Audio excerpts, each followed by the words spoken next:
as and when. So let us start going live so that I see that we are able to.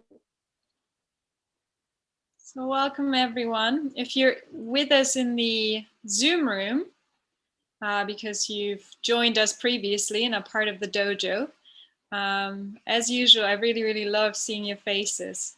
So if you still have your cameras off, you are very welcome here with your tea, with your breakfast, with cuddling your spouse or your pet or anything, walking around in the park, whatever you're doing right now. It's lovely to see humans though, rather than speaking to a room full of names.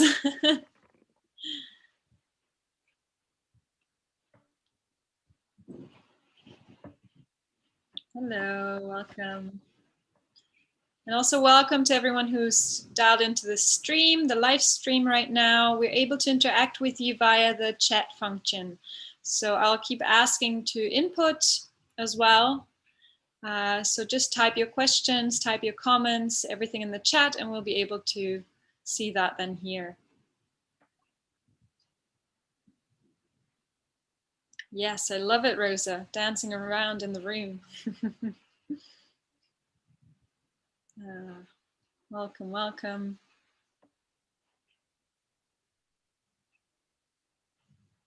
And yeah, if you're setting up right now and you're with us in the Zoom room, maybe you want to rename yourself and just put where you are in the world behind your name. I love seeing that. Right now I'm in Thailand. I'll do the same. Just put that behind my name.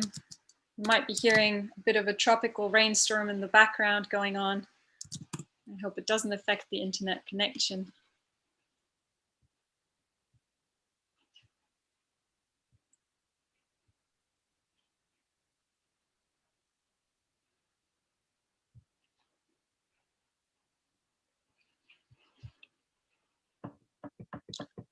Have you attended a few of the other calls over the last few days already? Maybe you want to share in the chat. Who of you has watched some of the previous 3 days? Any favorite parts? Anything you've watched where you were like, ooh, I love this one. So I'm also going to watch a bunch of the replays.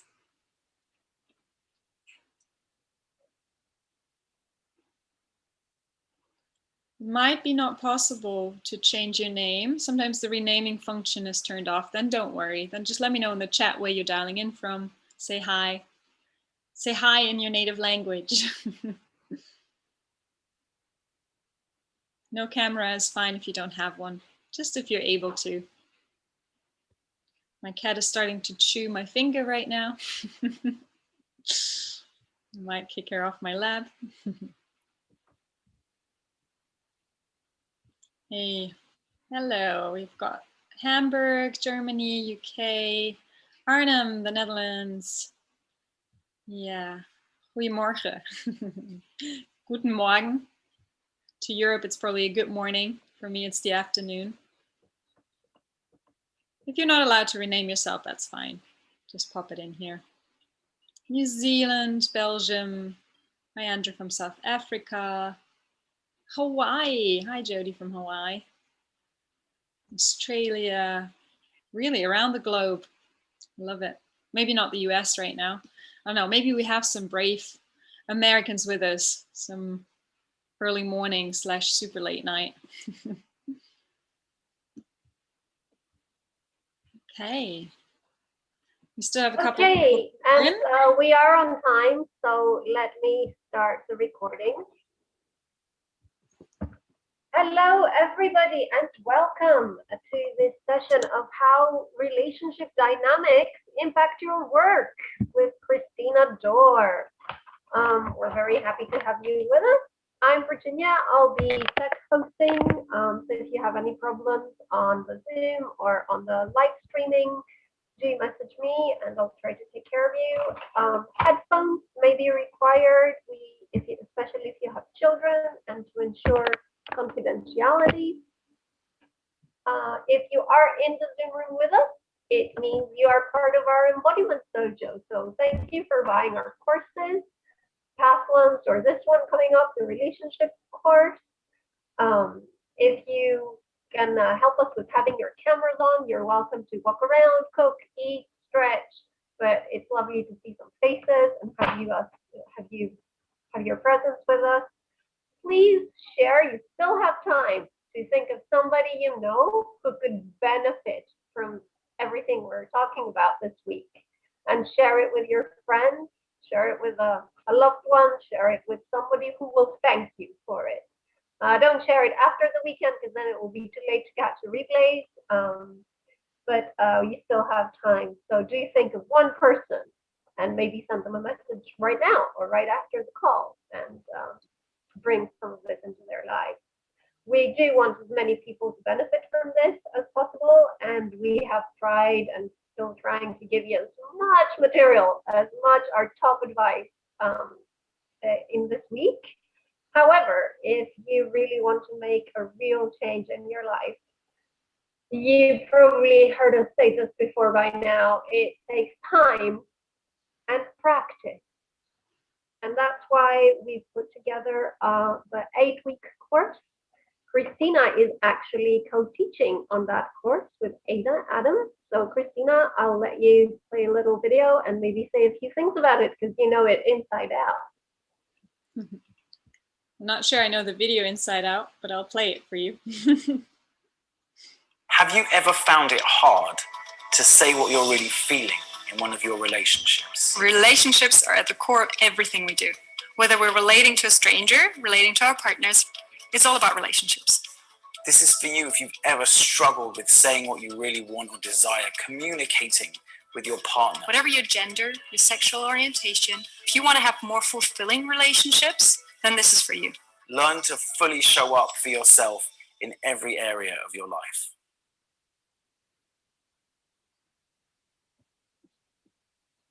So yeah, just a little taste. You might have seen Adam before already. And especially today, we're diving into the first day that looks at coaching as well. So moving a bit away from maybe the personal application of a bunch of the theories and tools we've shared over the last few days into how relationships and intimacy becomes relevant in a more professional context as well. And even with regards to that course, we have 2 parts. So there's one part of 8 weeks that will really zoom in on more of a personal growth level and help you dive into boundaries and asking for what you want, desires, cover a bunch of different tools and techniques, especially in the embodied kind of way. That's what we do here at Embodiment Unlimited as well. And then there's another 6-week edition, especially for those of you who are coaches or interested in coaching or becoming a coach right now or facilitator, with a bunch of guest teachers. So it's not Adam and I, but it's I'll be still part of that, guiding you through that part. But there would be a focus on bringing in as many other coaches, facilitators, teachers as well, to give you a broader idea of how intimacy and relationship shows up in that context. So there'll be demos and teaching sessions from a bunch of other people. If you have any questions, you can always get more information by sending an email as well, and reaching out on Facebook or wherever you connect it with us. But thank you. And we will come back to see a little bit more about the course after. For those of you who don't know Christina, she is an embodiment and intimacy coach. She guides people towards authentic expression and empowered relationships. She's an Aikido black belt, so you don't mess with her. And she has turned into a passionate dancer with a background in social sciences as well. I just thought that wasn't enough. And Christina will be talking today about how relationship dynamics impact our work. So I'll let you dive in. Thank you so much, Virginia. So yeah, first of all, I'm very curious. Give me a wave or just a yes in the chat. Maybe, are you a coach of any sort? Are you coaching people, or maybe a coach to be? You can put a yes in or just give me a wave. And maybe Ed, what kind of coach are you at the moment, if you are one? I'm very curious to get a sense. If you're not a coach, that's absolutely not a problem. This applies to relationships as such as well. Life and purpose coach, life coach, health, mental wellness. Great, yeah. Dance instructor, great. Yeah, if there are any instructors or facilitators in the room or on the stream as well, please share with me. What is it you're doing if you're working with people? And it might be groups of people, or it might be one-on-one work. Emotional intelligence coach, wow. Psychotherapist, yeah. Energetics counselor. So we have a lot of what you might call experts in the room. And today I'm definitely not taking on that hat, even though I am teaching on a course that's all about relationships, and I'm also a coach, primarily embodiment coach, and then also an intimacy and relationship coach. I want to open the floor to a bit of an exchange here as well, because I believe that even reading now all the comments of what your professions are and what you do, there's so much expertise in this room and space that I really wouldn't do it justice to just talk from my side. So I really want to dedicate this session to, yes, sharing a few of the points I want to share with you, but also to gather and to learn from each other.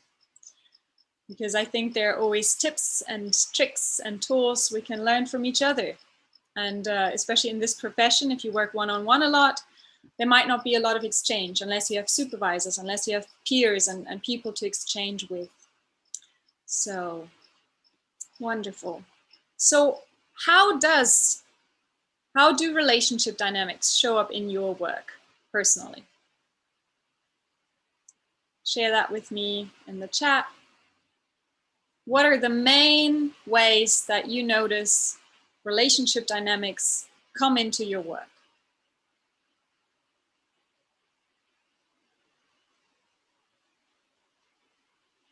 Because as you heard in the video as well, on some level, you can't really escape relating. Everything we do in our lives is relational. Yeah, exactly. Like even if you're working in a team and it's not related to you being a facilitator or a coach or a leader of any sort, there is an element of relationship and dynamic in it, right? Yeah. And I think possibly after romantic or intimate relationships with a partner or a spouse, professional relationships can be one of the most triggering ones because there is an inherent power dynamic. And I also want to address that at some point. Yeah. Yeah. Transferent, counter-transferent. Yeah, especially if you're also in the therapeutic context, there's so much to watch out for. Yeah. Lots of pleasing, drama, commotion because of not knowing triggers. Yeah. Yeah. Right. And sometimes, as you're sharing, a colleague is also a partner. And I haven't had that experience directly to be dating a colleague, but it's navigating two relationships in one, which can be quite interesting. Yeah, and can possibly lead to a lot of conflicts of interest. So let's look at what your role is then. If you're a coach or a facilitator, my notion is that yes, you can read all the books in the world and all the theories and everything and share that with the people you're working with. But unless you have been diving deep into your own patterns and into your own way of being, it might not do as much. So I'm not a therapist. I'm a facilitator and a coach. So that there's a difference there, just to make that crystal clear at the start as well. For therapy, there are even more layers of and much stronger emphasis on ethics and how to relate.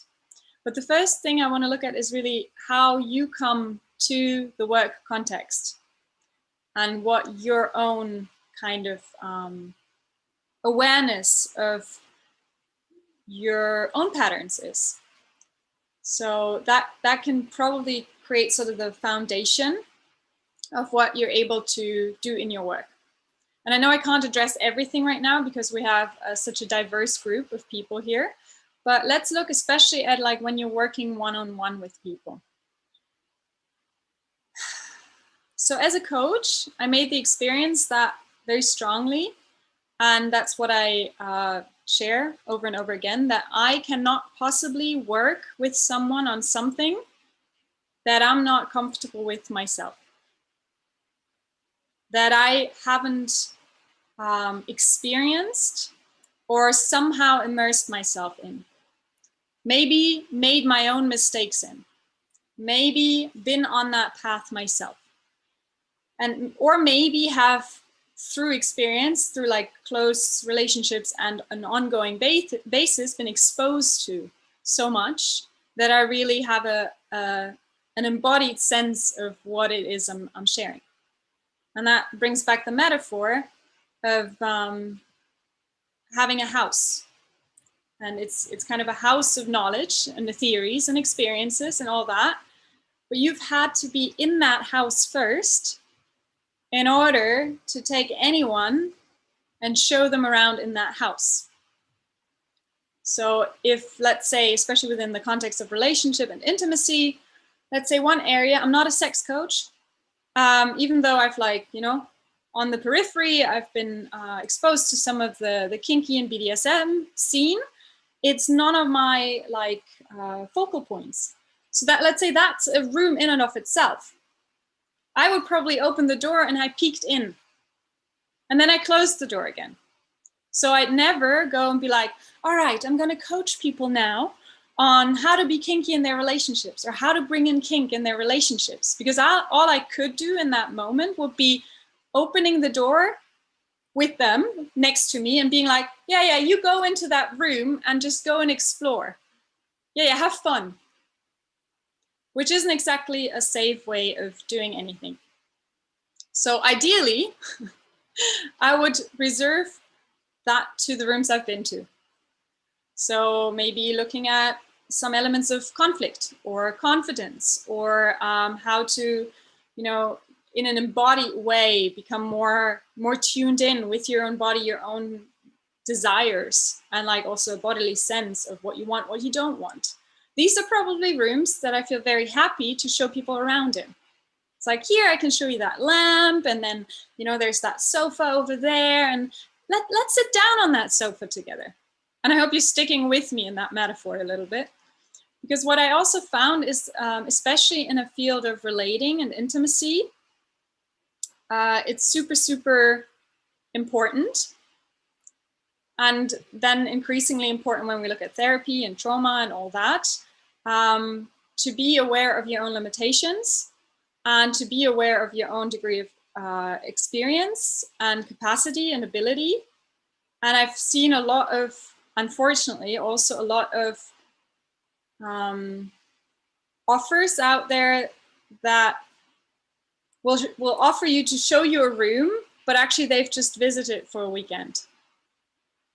And then there's a promise of like, oh, I'll take you onto this deep journey of something, or there's like a promise of some sort, but they haven't hung out there for a long time or explored that room for a long time.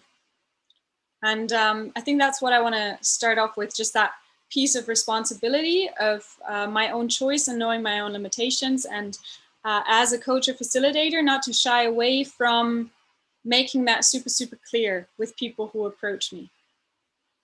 So if I work in one field, but I don't necessarily cover that other area, it'd be great. And probably I know somebody in my network who does, though. I could be like, ooh, if you want to look and immerse yourself a bit more in kink or BDSM, I have the person for you. I'll send you over there. I'll give you their details and maybe reach out to them. So that's the first piece of like the relational. Because what can otherwise happen, and I've been in that situation as well, was I coached somebody. I made it super, super clear of what I can offer and what I cannot offer. And still after 2 sessions, there was an element of, and I needed to re-clarify and restake the boundaries and the limitations as well, of like her seeing me more as a therapist than a coach.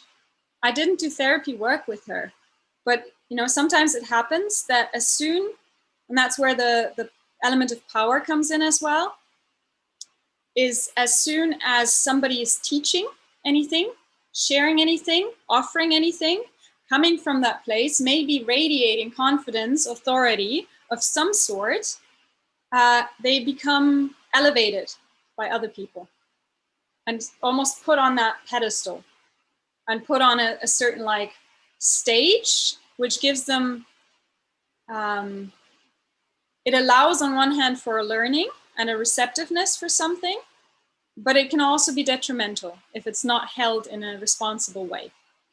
And I think that there is sometimes, so I'm addressing the relationship you immediately have as the facilitator, as the teacher, as the coach with the people you're working with. And to put a lot of attention and emphasis on what you can, what you cannot do, to avoid as much as you can, to be projected on in ways that will not serve your clients, that will not serve your students. And unfortunately, I don't know if any of you've experienced being projected on. You can share with me in the chat as well.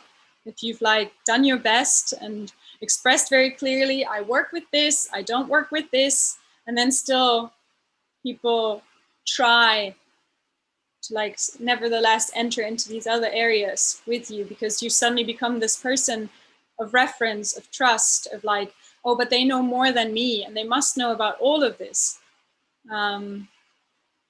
Which in its worst case can lead to something like, as a teacher or as a coach or facilitator, you lose your right or space to be human and to be fallible. And for me, there's like this line of professionalism and still being a human.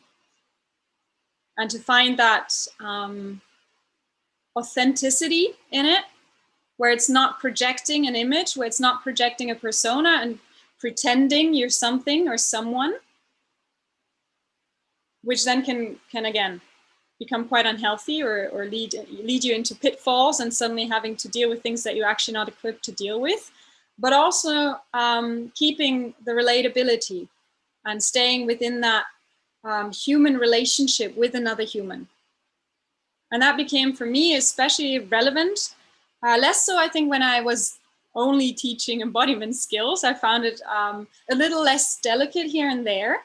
If it was fun stuff, if it was guiding people to understand certain patterns, but then moving more and more into the intimacy and relationship realm, it became a bit more delicate. And I found that there was more need to, to be more sensitive to that kind of being also relatable as a human being and relatable and visible in that I'm not perfect. I'm not a master in everything. There are these there are particular things I can fulfill and do for somebody, but other things, to be very clear, I would have to kind of pass them on or give them other references. I'm going to have a quick look at the chat here. Yeah, we had a lovely counseling session at the beginning of the week, which was a kind of a fake fun version, basically a sketch that highlighted some of the things what not to do. So that relates very much to this as well. And one point raised here, thank you, is also if you've gone through something similar, you know, having been to that room, it still needs to be long enough ago that it's not fresh for you, that it's not still on your mind, that you're not still yourself processing that part, and then maybe getting entangled and maybe confusing your own personal stuff with your client's stuff. So that's the other part. And that's where the professionalism comes in. So on one hand, what I've been talking around and about is the side of being a human, being fallible, making your limitations very clear, only going to parts and areas where you've been, that you feel comfortable in, and then always allowing yourself that space to be like, okay, this is something that is too much. I can, you know, hold your hand until this point, but then I would have to refer you to a therapist, or I'd have to refer you to this particular specialist in that area because they've been doing 20 years of that. And then the professional side. And that's where ethics is super important then as well. I mean, all of this addresses ethics as well, but the professional side of having very clear boundaries yourself. Being comfortable with the topics you're speaking about, you're sharing, you're teaching, also has to do with having processed that stuff already for yourself, if you've had a personal experience in that. So having that integration part and it lying in the past, because it can beautifully inform you. And I think a lot of coaches and therapists have come from that background of like having had a wounding or like some terrible experiences, some trauma in their own past. And that's why they've embarked on that journey, healing themselves, to then maybe share that with others. Not all, but some. And that makes what they can share and offer afterwards even richer, but to keep very clear lines. Yeah. Yeah. Lots of shares. Yeah. There are lots of amazing comments in this, and it's really addressing the relationship you have with a client, because there'll always be a power dynamic difference and a projection happening immediately just by you being whatever, a coach, a therapist, and then to be very sharp on clarifying what you are and what you're not. And that's probably more ethically appropriate than for the relationship, to not harm the relationship, because you're responsible in that moment in service to the people you're working with. Yeah. So many comments in here. Wow. Okay. So just to start off with that,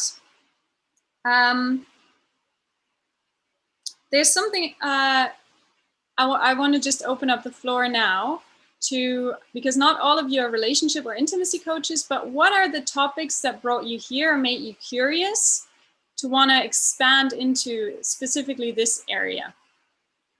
Why relating?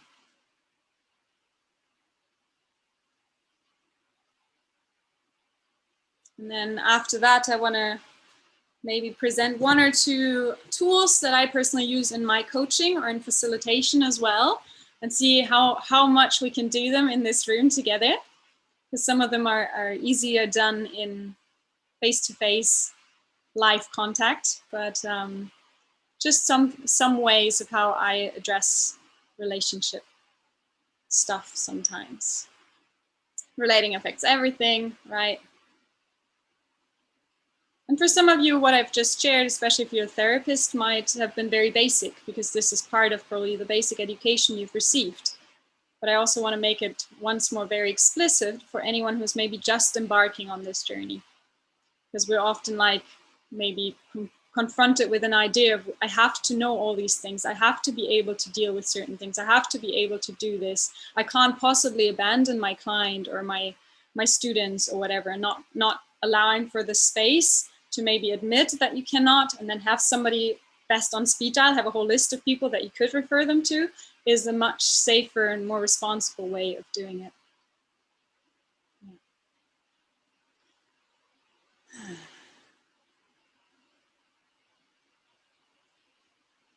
Yeah.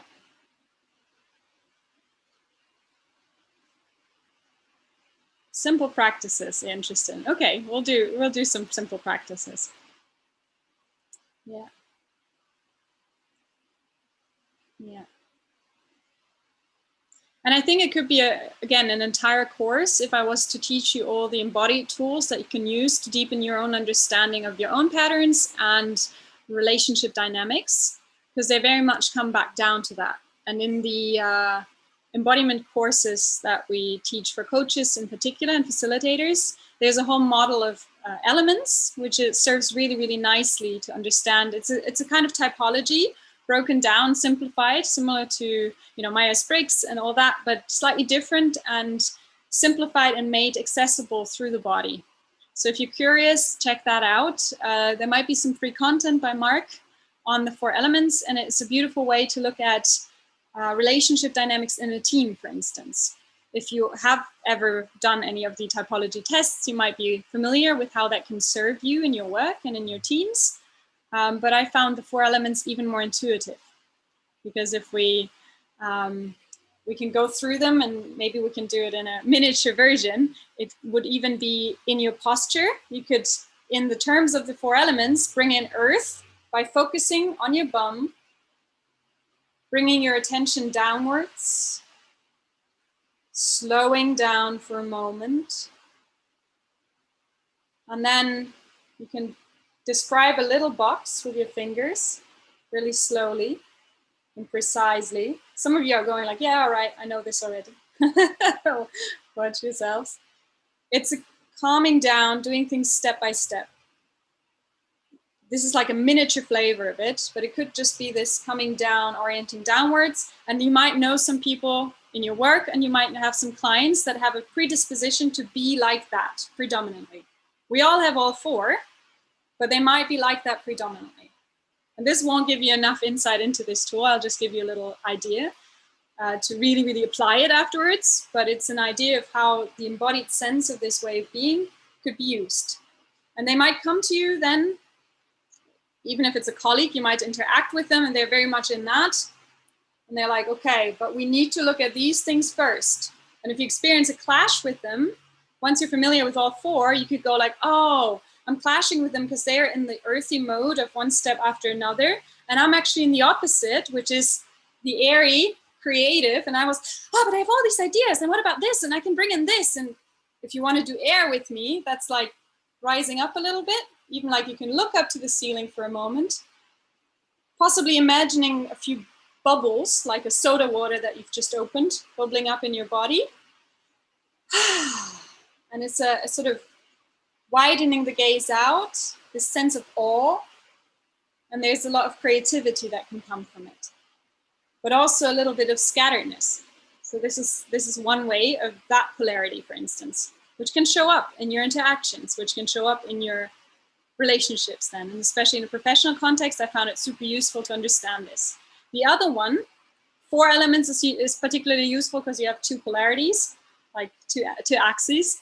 I mean, there are other models that have 5 or 6 or 12 or even more, but this is the simplicity of it. Then a watery person, a watery client, a watery colleague might be a bit more leaning back, softening in your chest. And do this with me to get a little bit just even of a flavor.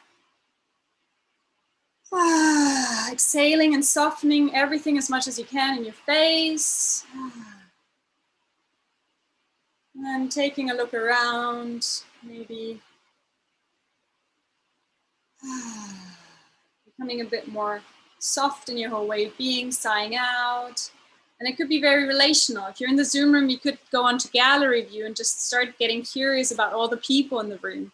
It's the kind of the type of person that's very relational and like quite empathetic and quite like adaptive as well. But all you like the very basic is like a softening or receptivity.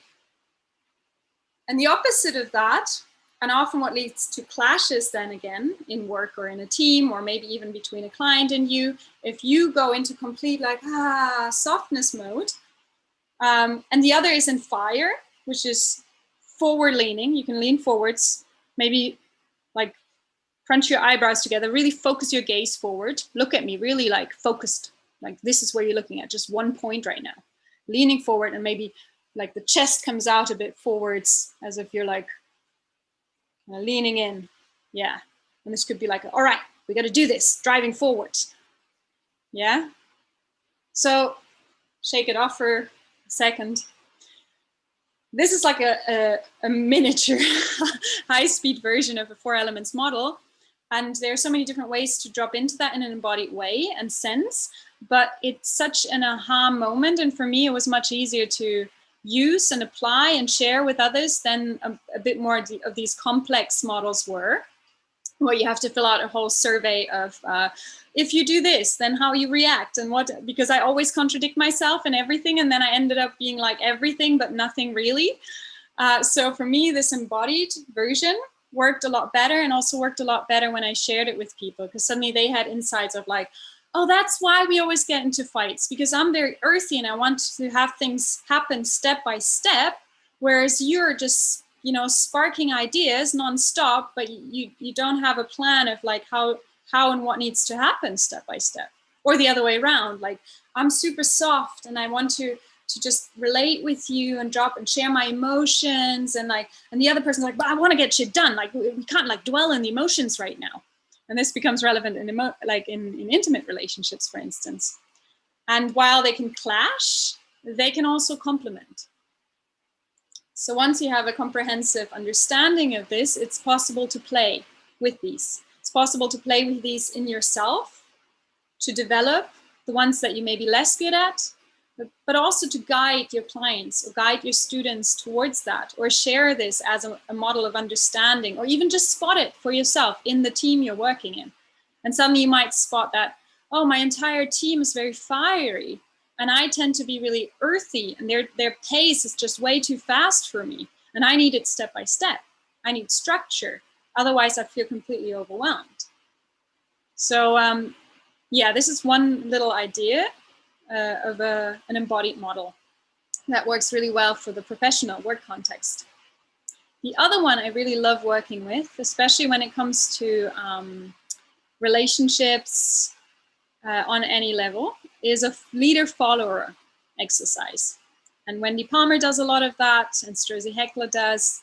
It's very much understanding your default, and it becomes very relevant in understanding your predisposition of how naturally you take charge, or how it is maybe much more familiar for you to just let others take charge. And then depending on what your role is, it's good to have that awareness about yourself, and it's good to have the awareness to be able to adapt as well. So if you tend to be a person that's always in charge, but actually what it requires is the opposite, you'll be able to do that. So let's just play with this in a simple way. Yeah, why not get up? I'm gonna create a bit more space. If you want to get up with me and stand up with me, and it's ridiculously simple, and I'm gonna be leading. Already notice what you do in your own body when I say I'll be leading and you'll be following. Is there any resistance, any tension, what do you notice? Maybe there's an excitement. Maybe there's, oh, thank God. Otherwise I would have to think something up right now. So these are the ways to understand your own patterns. Or maybe relaxed. Okay, so we're simply doing an arm movement, and I would love it if you followed me very precisely. I'm gonna lead the arm movement and you're gonna copy, if you're up for it. There's always the possibility to sit out. Everything is optional here. So if you're up for it, bring the arms up in front. Turn the palms. And bring them out to the side. And back down. And again, bring them up.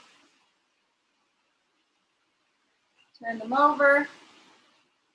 And bring them out to the side. And already notice here, do you deviate already? Whether that's in speed, you're like, oh, I'm bored of this speed, I'll take my own. Did you take lead again? Continue. Or maybe you're doing it your very own way. You're like, I'd rather have the palms the other way. So I'm taking charge again, and I'm actually leading my own movement. Or are you very keen on following, really precisely?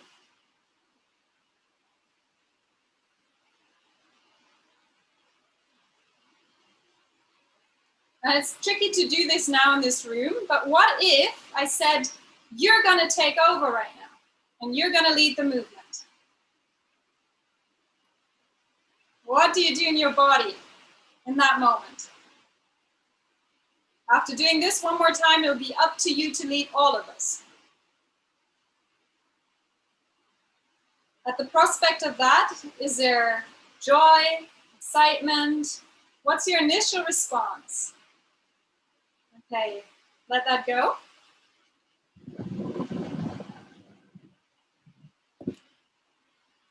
What did you notice about yourself? So even within this super simple thing, there can be profound insight about your own patterns, and then I'll give you the transfer to how that could work in a client coaching relationship too. What did you notice about yourself, first of all? Always willing to comply, but equally able to step up and take charge. Beautiful. That's kind of like me. I like to be second in command, but if it's necessary, I can take control. Following precisely. There's stress, excitement, and joy. Yeah. And you could ask all sorts of questions, even into self-inquiry. And if you're a coach, you might have come up with a lot of questions already throughout this process. It's like, which one feels safer? Which one is your familiar one? Maybe where in your life do you do one rather than the other? So there are endless possibilities of expanding on this. And this was simply following a movement pattern. And we could play with this then. After a while, there's creativity that could come in. What if I would have suddenly started to be all creative and chaotic? You know, I could check what's the response you would have to that? Or what if I change the movement in any way? Or stop? Would you continue? Would you stop as well? All these different levels and subtleties. Yeah. Who preferred being the follower right now? Give me a wave. Yeah. Anyone who was like, oh, I'd actually much rather lead. And I'm like, really, it's okay to say that. Yeah, maybe. Yeah. Yeah. Felt excited to follow precisely, a bit nervous to take charge. Yeah. And then again, like if we look at now relationships and coaching someone on relationships, leader-follower is a beautiful simulation setup to simulate a dynamic in relationship. So me as the coach, I would basically take one of these positions and my client can take the other, and we could either do it by movement and following, and I could inquire different elements and go deeper into whatever I discover with the client about their preferences. And then it might be that, let's say somebody comes to me and is like, okay, with my intimate partner, I struggle about X, Y, Z. And then we set up a simulation of leader-follower. And maybe there's a discovery, there's a way of doing it palm to palm, for instance, and just walking back and forth. And within that, we might discover that a certain degree of pressure feels good. You know, and it could be like, oh, okay. And then I can, again, creatively play with it with the client and be like, maybe we can play out how it would be with your partner. It's not per se role playing or like going into a very particular situation, but it's extracting a dynamic, sort of. And that's the beauty of it. It's breaking it down to something really, really simple, which can still generate insights because of that. Because it doesn't get you stuck in the story in the head, but it's simply about that. And then to ask, okay, so how would your partner lead you right now? Or like, what would they do? And then how do you want them to lead or to follow? And thereby uncovering all these different patterns and desires and needs, and using the body as a barometer or as a tool to really gain access to that. Yeah. I lose myself if I let the other person lead, lose awareness. Yeah, totally. And you might have had a bunch of insights just based on this tiny little exercise, and maybe working with clients in a deeper way with these sort of tools can also generate even deeper insights. I don't know how many of you already work somatically, but personally for me, it's always worked a lot better. It works very quickly to get the body involved and can go quite deep with very, very simple tools, and can avoid getting entangled in a lot of story and skipping that level back down to what's the actual behavioral pattern or my needs or my actual desires that might then reflect in many situations in my life that I experience with my partner, or at work. But it comes back down to a certain pattern that I have.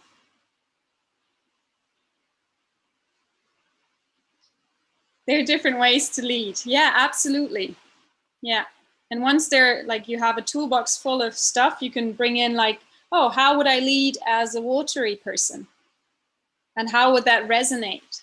Or how could I lead as a fiery person? Or maybe I'm required, you know, for a team as well, to adjust my style of leading, because that's where the clashes occur. Or maybe that's where I clash with my boss, because their way of leading is a certain way. Yeah.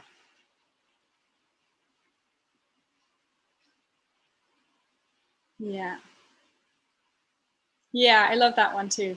Manya shared, I love the fact that leading means following. That's true as well. Yeah. Okay. Take a stretch.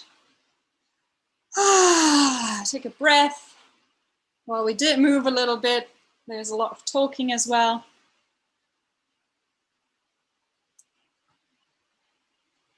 Obviously, there's so much more, and so many really valuable theories that become relevant in the context of relating, and especially when it comes to coaching on relationships and intimacy.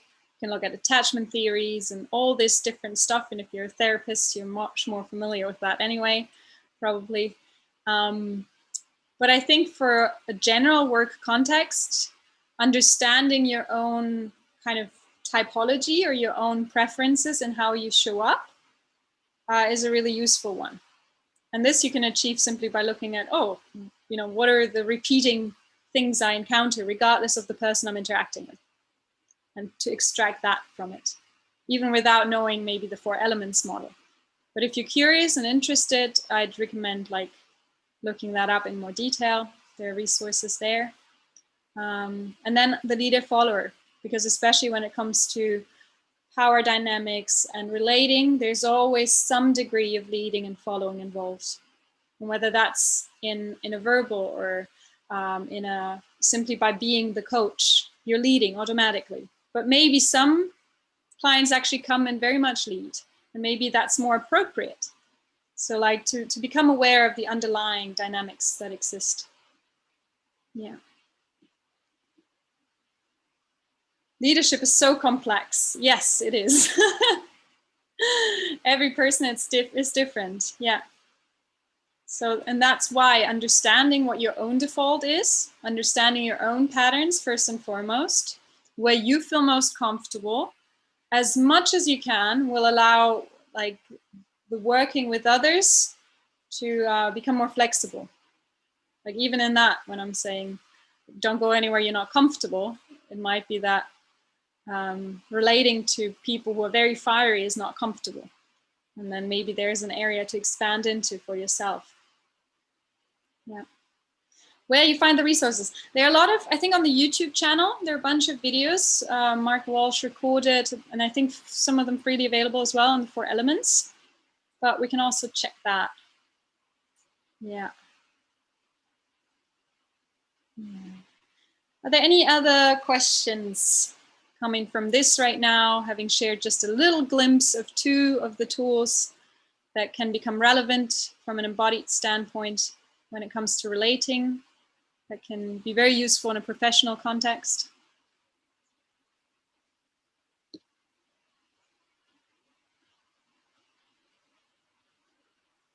Replays of all the sessions of this week will be available over the weekend. So there'll be a whole site that has all the videos on it. Yeah.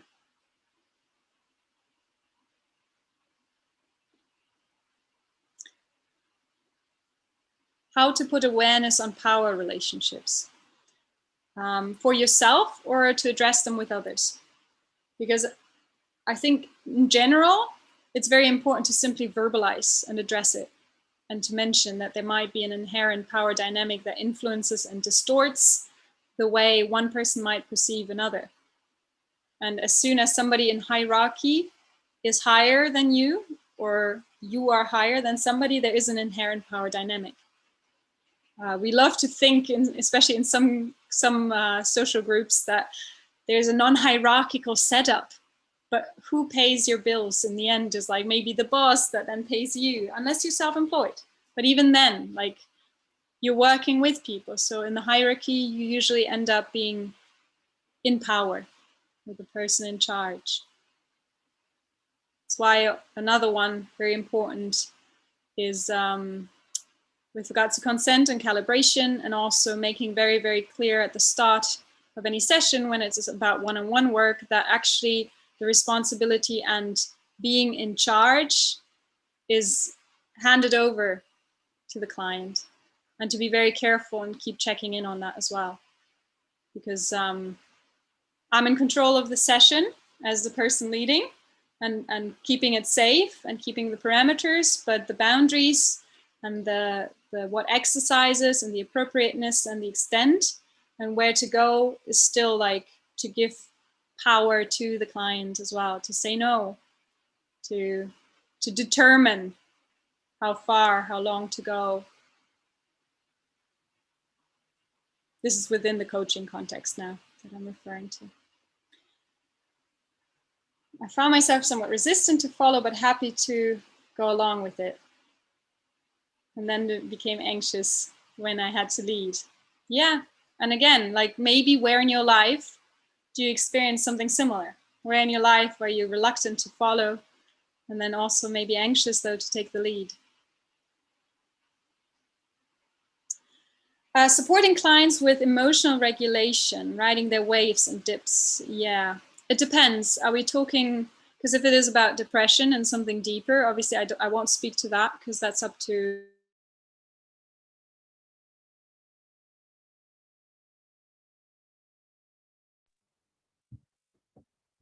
Christina, I don't know if you can hear us, but you've gone dark and we can't hear you. There was a storm where Christina was at in Thailand. It was a bit of a tropical storm. So I hope she gets back on the call because her video froze. And I'll take this opportunity before she gets back to invite you to write down any takeaways or share them in the comments in the chat. What is landing with you? What are you finding valuable that you wish to take away from the session? Notice maybe you can share some more of the preferences that stuck out for you.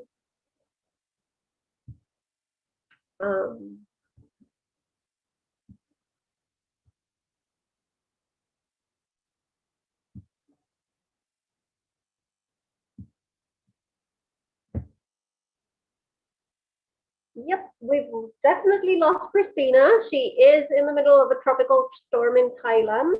So while we wait for her to get back, let me actually show you what she was talking about regarding to the rest of the week and the course. So we do have some more sessions coming up. The next one will be in 3 hours, and that will be on the 5 sexual types of people that you coach.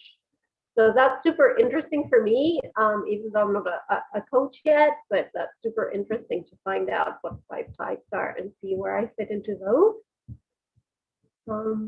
Let me see what you're writing in the chat here. Oh, thank you. Let me see some of your comments. Exercises to shift. I think I'm not qualified to speak to your questions, but the one answer I've gotten out of all the Embodiment Unlimited teachers, and I think it's the right one, is it depends. It depends on the needs of your client at the moment, where they're at, what it is you are trying to accomplish with them. So it really depends. In the meantime, let me share my screen and show you what is included in the course that may be an effective use of our time for now. Oh, there we go. Christina's back. Christina's rejoined the group. Yay. Christina, hopefully you can hear us. Let me give you some rights.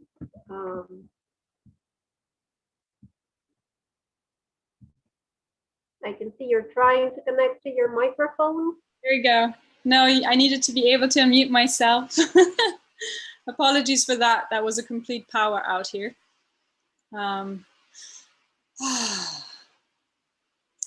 That's a first. So to finish what I started saying, to help clients self-regulate and deal with emotions, there are 2 ways. It can be supporting them in the actual expression and accessing the emotions present. And on the other hand, it would be self-regulation, which would possibly be the opposite, which would be centering and dropping down into relaxation, breathing, becoming familiar with like the ground under your feet and your bum, and relaxing the core line. There are a bunch of centering techniques. Yeah, I did just promise them to have a look inside the course, so we will come back for your top 3 tips. And there were a couple of questions in the chat there while you were gone. If you want to look at those real quick. I cannot access the chat anymore here because it kind of deleted from me. Oh, okay. Yes, of course you can. How silly of me. So somebody asked, sorry, let me just bring this up.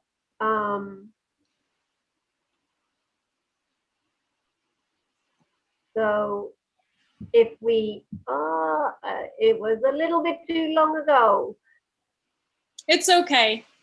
Maybe there'll be other ways. Feel free and be like really welcome to connect with me on Facebook or Instagram, whatever is your channel.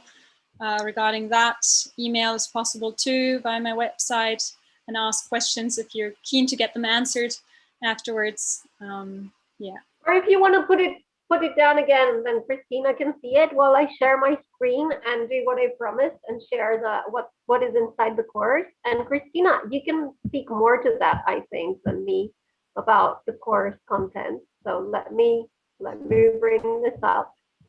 There we go. And you can maybe take us through week by week. I can make it bigger. There we go. So can you see?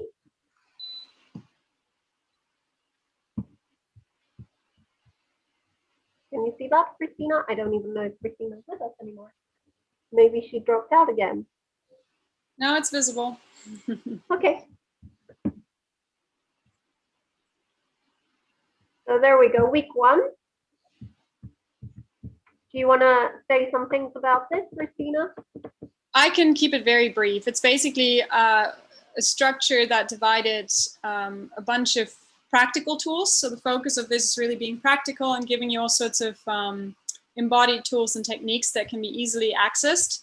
And then it's addressing different parts. So starting with the self, moving into the relationship with others, busting a few myths about that, and then looking really at boundaries, at desires, and how to express what you want, how that shows up in the body, how to access it through the body, and then going further and further into also what it means to be in conflict while being in an intimate relationship and how to resolve that, and beyond that maybe grow from it.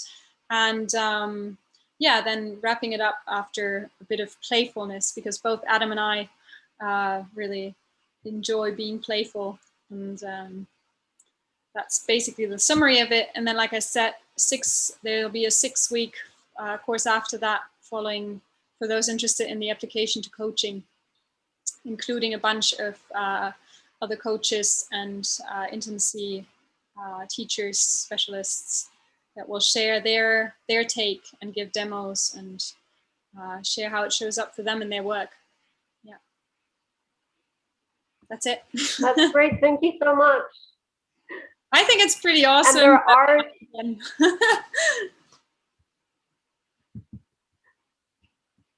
it is super awesome. There are 3 choices, right, that people can choose from. And the early bird, so the prices that you're looking at here, will be available to you until after the replay weekend, and then will go back to their normal price. So you see now there is a 50% off, and the simple package is the personal practice for those of you that just want it for your personal growth.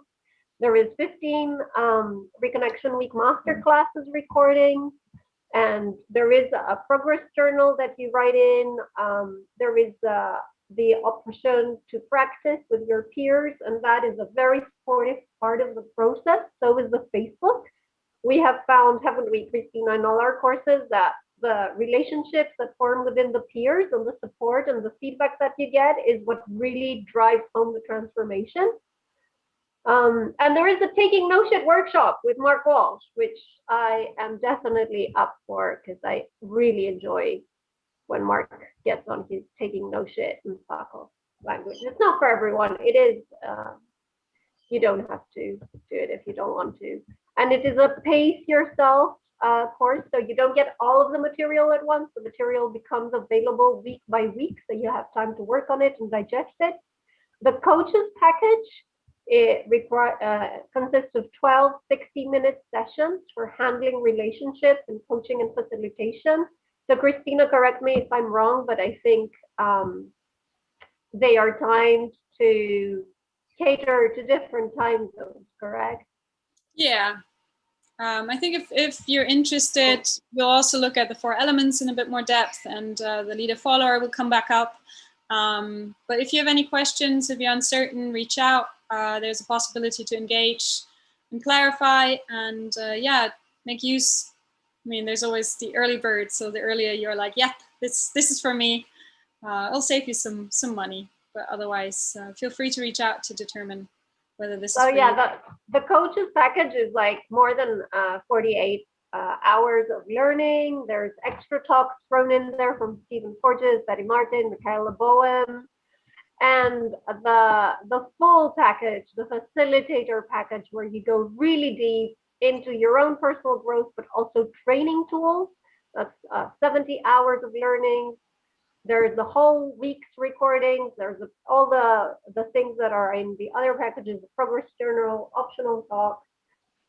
So a lot of good value there. I'll stop sharing now so we can come back for your top 3 tips, because we're almost on time. Top 3 tips: know yourself and your own limitations. Number 2, be in service and really, really listen. And number 3, as much, if you haven't yet already, maybe engage the body and the embodied dimension into your work. And whether that's for yourself or for your, like you being a coach, therapist, or facilitator, it really, really aids insight and also change.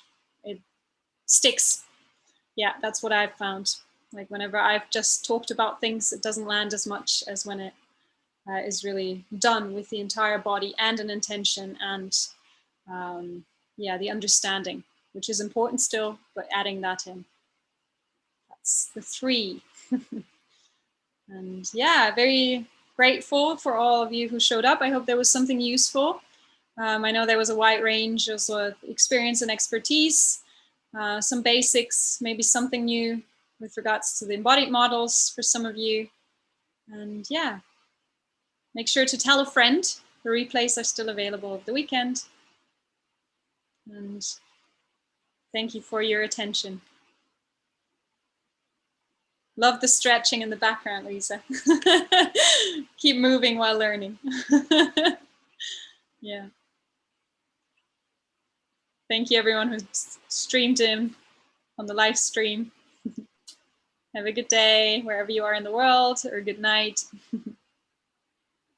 Thank you, Christina, for battling out the storm. Thank you so much for a great session. Next session in 3 hours, the 5 sexual types of people you coach with Jamie. So do join in for that on the live stream, on the Zoom room. You can also join us in the Zoom room if you register for the free week. There's still time. Thank you, everybody. Take care.